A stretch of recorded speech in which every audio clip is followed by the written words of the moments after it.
بسم اللہ الرحمن الرحیم۔ شاہ ناصر الدین اور ان کی بیگم۔ اپنا کام خود کرنا نہایت عمدہ بات ہے۔ اس سے انسان میں کاہلی پیدا نہیں ہوتی۔ ضرورت کے وقت آدمی کسی کا محتاج نہیں رہتا۔ اکثر بڑے بڑے بادشاہ اور بیگمات اپنا کام اپنے ہاتھ سے کرتی تھیں۔ شاہ ناصر الدین کی بیگم کا نام سلمیٰ تھا۔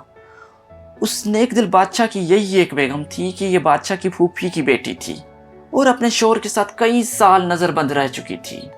اس بیگم کے پاس کھانے پکانے کپڑے سینے کے لیے کوئی خادمہ نہ تھی، غرض کہ یہ سارا کام آپ ہی کرتی تھی اور گھر کا سارا انتظام اسی کے ہاتھ میں تھا۔ ایک روز روٹی پکاتے ہوئے غریب کا ہاتھ جل گیا۔ مجبور ہو کر دبیج زبان میں بادشاہ سے کہا، میری امداد کے لیے کم از کم ایک خادمہ رکھنے کی اجازت دیجیے۔ ناصر الدین شاہ نے صاف انکار کر دیا اور کہا، بیگم تم جانتی ہو کہ میں کتابیں لکھ لکھ کر فروخت کرتا ہوں اور اس آمدنی سے اپنا اور تمہارا پیٹ پالتا ہوں۔ میری آمدنی اتنی نہیں ہے کہ فراغت کے ساتھ ہم تم دونوں کھانے کے لیے کافی ہو، پھر بھلا خادمہ کہاں سے رکھ سکتا ہوں؟ گویا میں بادشاہ ہوں مگر میری حیثیت ایک غریب آدمی سے زیادہ نہیں۔ سلطنت کا روپے کو میں ہاتھ نہیں لگا سکتا، اس میں میرا کوئی حق نہیں، بلکہ یہ رعایا میں صرف خرچ ہونا چاہیے۔ اگر آج میں اس سے لوں تو کل خدا کے یہاں کیا جواب دوں گا؟